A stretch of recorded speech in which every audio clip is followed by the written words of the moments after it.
Okay folks, today we're gonna take a look at the vocal edit mode. So we got this audio here I just recorded. If we double click it, we see our normal inspector view, and down here is the vocal editor. If we click it, we see our piano roll with pitch driftings in these blue clips here. Let's take a look at the inspector side of things. We can correct the tone height if we press correcting. We could undo all what we've done in here. We have 3 transpose modes: snap, jump and fine. If we start with fine, we can tune our sound in a fine manner. If we go to jump, it will always jump a whole half step. It doesn't matter where in the fine-tuning mode you are, it will stay at the same relationship from note to note. And we also got snap mode. Snap snaps to the next available note and behaves like jump if it's on the grid. As you have already heard, if we drag a slice up or down, we hear a pitch. We could disable this on this little speaker box here, so now we can work silently if we need to. We got our position and quantization options here. We leave this out because I guess you probably know how this works. We got our note information. For instance, this is a D sharp. We got our fine informations here, which is the cent pitch here. We got our drift, which is currently at 100, which is represented by this little circle above the note. We could preserve our expression with this knob here, and we could set the length of our transitions, as you see, which are represented by these darker blue lines. We also got a form and shift here if you need it. So if you pitch something up very high and it sounds a bit unnatural, you can decompensate with the format option, but I would leave it there at 0 most of the times. And we also got a level in dB for every slice, so we could also increase or decrease the loudness of a slice as we need to. So let's undo everything we did so far. To be clear, I'm not a singer. I never said I am a singer, but I tried singing. And this is a song I knew from my childhood because my father heard it all the time. It's Let It Be by the Beatles. That's probably the only song I could halfway sing through if I want to and almost hit the notes. As you probably see, there's a lot drift in here and we need to fix that. And we will, but I will show you the clean audio first. So this is me without any pitch correction. When I find myself in times of trouble, Mother Mary comes to me, speaking words of wisdom, let it be. So it's not that bad, but I guess you've heard there are some notes are totally off. So we select all and go to correct.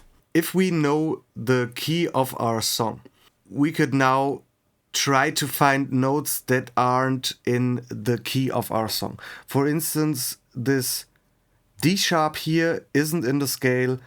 I guess that's probably an E. So we drag this up and we could go to snap for that. So we drag this up and re-listen. When I find myself. And this F here isn't on the scale 2. I guess that's an F sharp. When I find myself in times of trouble. And these are too low too. So we try to go over every note in here and try to get the nearest result possible. Trouble. This is too high here. Trouble. Trouble. Mother Mary comes. Mary comes to me. To me. Speaking words of wisdom. Speaking words of wisdom. Speaking words of wisdom.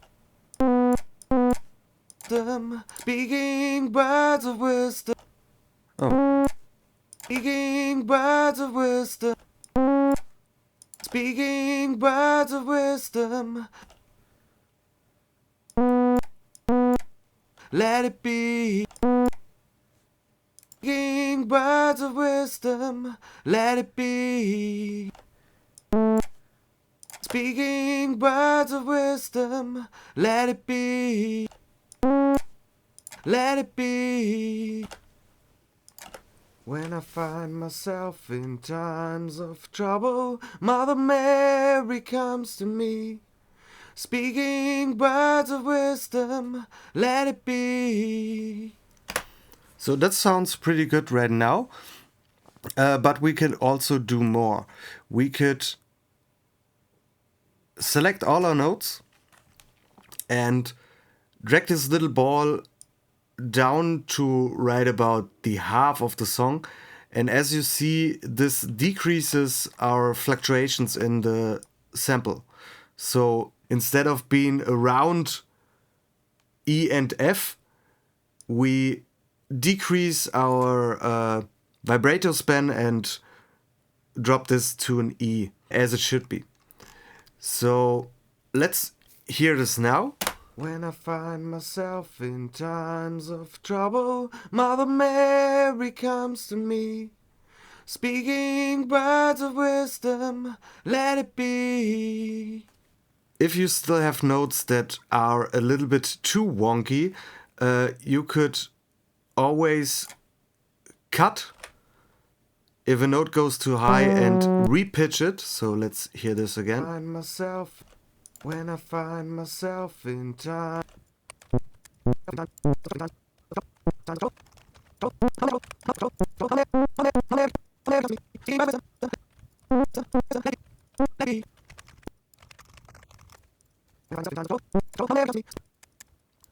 Okay, I guess that's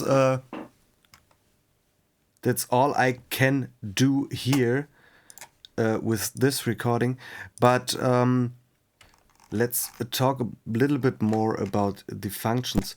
If you press Ctrl, we are able to relocate the markers without affecting the audio too much. If we don't press Ctrl, we would time stretch the audio. As you see in here, it gets squashed together or stretched out. That's not what we want. We want to just move our slider away if we need to. Down here, this little blue dot. Okay, to activate this blue dot, we need at least 1 or 2 notes selected, and now it appears in a blue ball. If we drag this up, we increase our transition, and if we drag this down, we decrease our transitions. So if we want a very robotic style, we would take the white dot all the way down and the blue dots also all the way down. And we would, so this way we wouldn't have any vibrato or fluctuations in our tone. This is now very flat and robotic sounding, and we don't have a transition between notes anymore. So the notes jump instead of slightly gliding over. But I guess that's everything in here so far. If you have trouble hearing the right notes, there's a little workaround.